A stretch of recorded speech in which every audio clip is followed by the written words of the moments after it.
Sorry guys, we got disconnected. So yeah, I was eligible for a CRA program, and it was a 6-month program. And basically what it was a therapeutic community. And you all lived in a modular unit, and you had to live with everybody and kind of get along with everybody, and it was basically like a community, you know. Everybody was supposed to hold each other accountable. There wasn't much of that because of the rules inside of prison. You know, there's not supposed to politic about other people. You know, there were some people that were telling on people, but it was for stupid things. You know, because everybody that was there, for the most part, did want to change their lives. They had a drug problem. There was a lot of them that did want to change. There was a lot of good stories I got out of it. A lot of slogans that I still use to this day that I got out of it. You know, it helped me greatly. You know, and I fought it in the beginning because it sucked. You know, and I had to wake up in the morning and wasn't used to that life. You know, I wasn't used to waking up, and it was like a job. It was like getting up, it was like going to work, it was like staying there for the day. It wasn't easy because I was miserable. I was miserable. I was still kicking drugs. I was still freaking not sleeping right. It sucked. So long story short,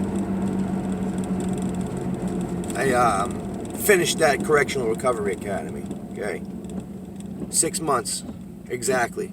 There was holdbacks. There was all sorts of stuff that could have deterred you from getting your graduation papers at the end of it. You know, I know a couple of my friends that did the program for 9, 10, 11 months because they kept getting in trouble. So I was grateful that I was able to finish it in 6 months. And as soon as I finished it in 6 months, it opened doors for me. It opened outside work crew. So I was then going on an outside work crew, and I was cleaning up our communities for the Department of Public Works. You know, I was another member of society. I was out there, I was cleaning parks, I was blowing leaves, I was weed whacking, I was doing all sorts of stuff, and I was paying back society, and it felt good. Okay, after I did that for a couple months, they seen that I was somebody that could be brought out in society because I wasn't a knucklehead. I was polite. I treated people with respect.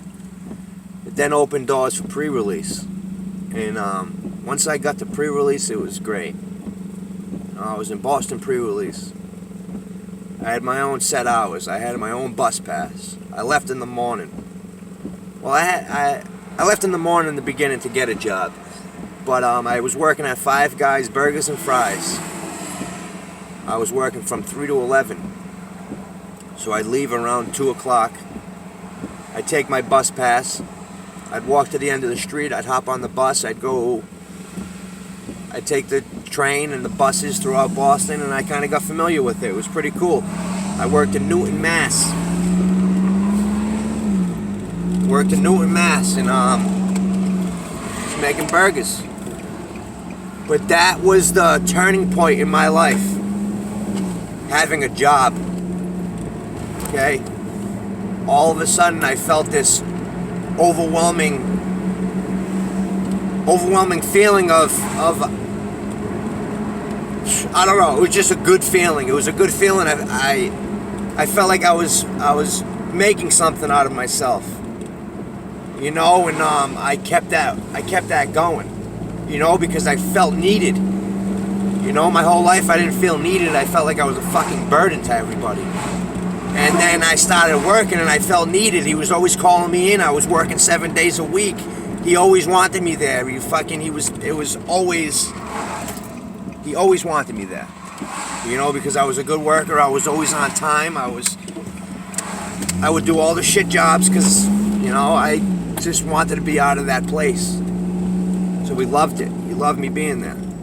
You know, I also made him laugh quite often. He was a funny guy, but I was funnier. And he loved that about me because I'd keep everybody entertained on the line. Cracking jokes, but it wasn't dirty jokes, you know what I mean? Like everybody got good vibes. you know, and there was a couple people that came up and seen me there, and it was cool. You know, so yeah, that was a turning point in my life. You know, and then I was able to take that job with me, and I was eligible for parole. Okay, I didn't know if I was going to get parole or not. They gave it to me. Okay, so I had to go out on parole for 6 months. But when I went out on parole,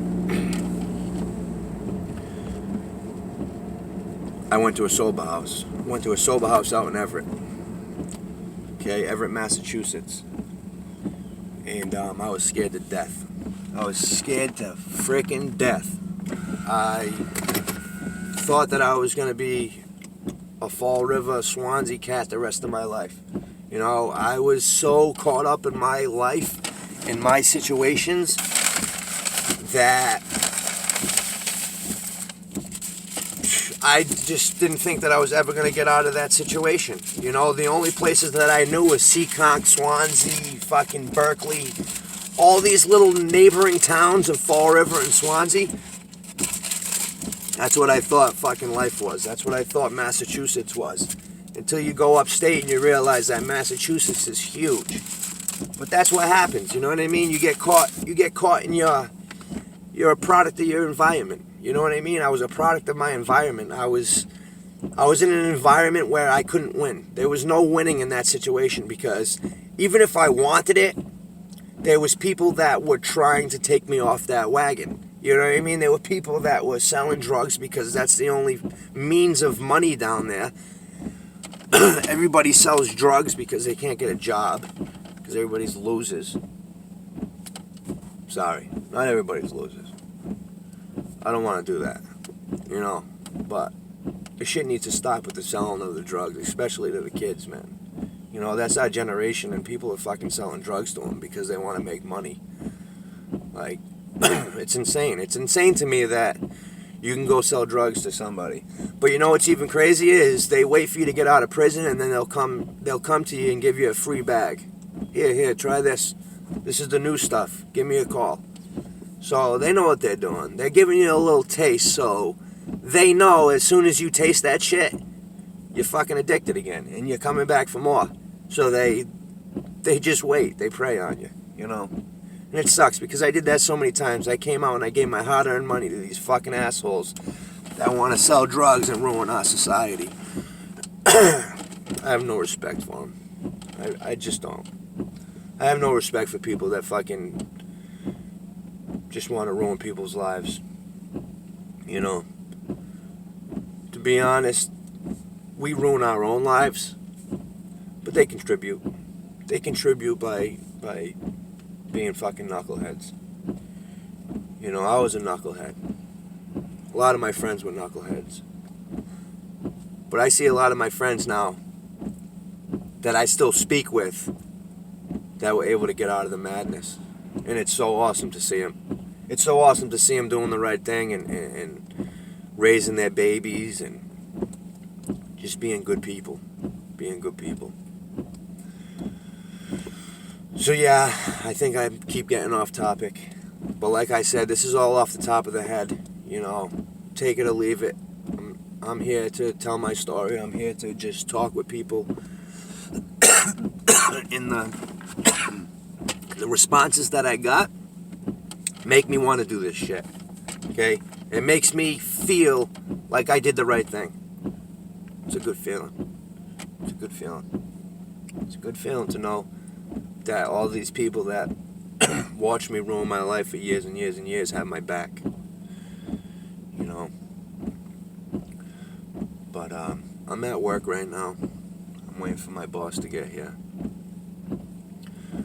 But my goal is to get a nice camera set up. Okay, kind of tight for money right now. You know, got a lot of responsibilities. Got a beautiful house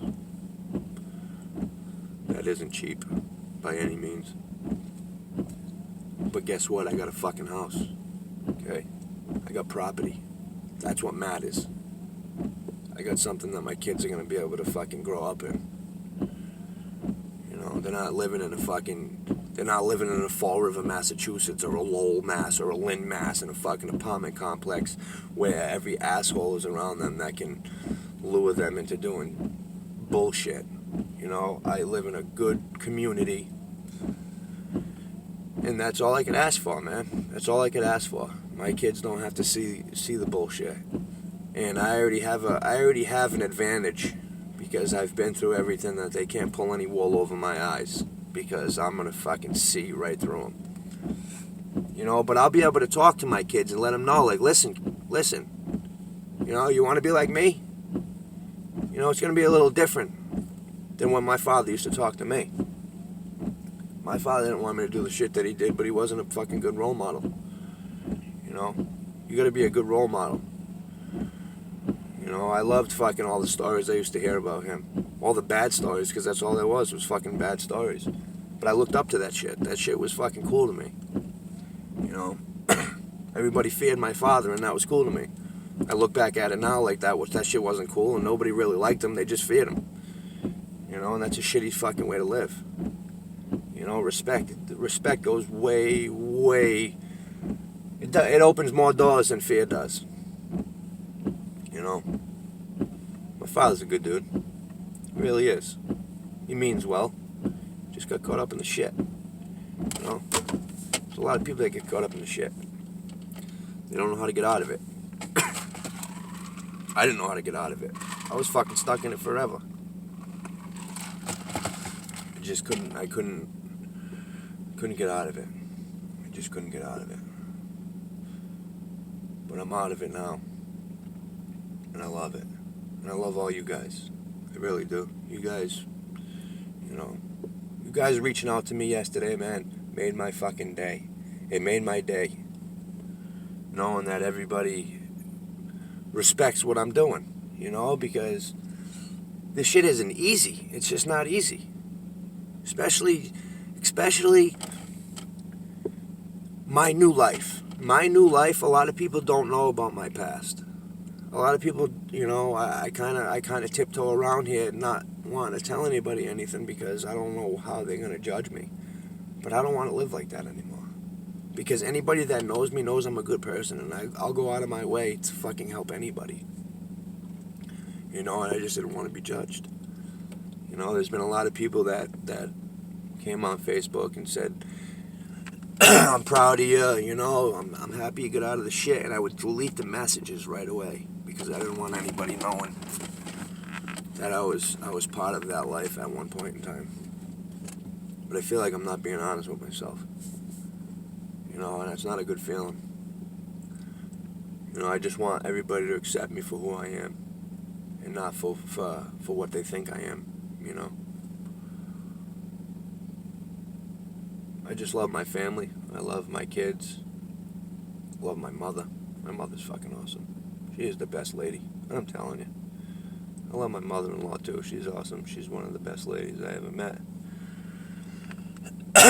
You know, I got a lot of good people in my life today.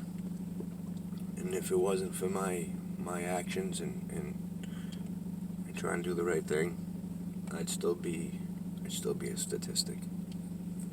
So I'm truly grateful for that. And I don't know. I can't wait to start having conversation with you guys, you know, and getting to the bottom of the issues, you know. There's a couple of channels I also watch too that I feel like needs to be done out here. It's called Predator Prevention, okay? And what these guys do is they make fake profiles on dating sites. And they catch all these pedophiles that want to pick up 13, 14, and 15-year-old boys and girls. And then they blast them on Facebook and YouTube for the world to see how much of a fucking scumbag they are. Because they're preying on our kids. So if you guys aren't weak-hearted, you'd want to check that shit out, because I find it amusing that they go out there and take these assholes off the street. I don't have a fucking daughter, but if I did, They would be fucking big problems. You know, I have 2 sons, and anybody even fucking looks at my kids the wrong way, they getting fucking... I don't even want to think about that shit. I'm not a mean person anymore. I'm not... I'm trying not to be angry. I'm trying to be a good dude. I'm trying to, like, talk it out now. You know, I never had the words to talk it out. I always wanted to fight. I always wanted to freaking punch people, and then I wondered why everybody didn't like me. Go figure. Oh, well, maybe they don't like you because you keep punching them in the fucking face, Shane. Maybe they don't like you because you're a fucking asshole and you're always pushing the fucking envelope. You know? But that's how I was brought up. That's how I was brought up. I was always fighting.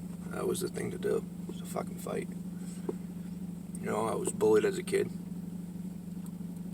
Not many people know that, but yeah, I was bullied as a kid. And that fucked up my life for a little while. I ended up settling the score and got even with both of them. And I beat them up. I wish I look back at it now, like, I don't wish that upon anybody. I don't want to hurt people. I hurt people my whole life. I'm all done hurting people. I want to help people. I want to fix people. I want to make people better.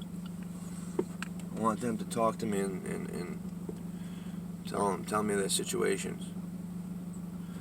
I don't know. I'm gonna end it at this.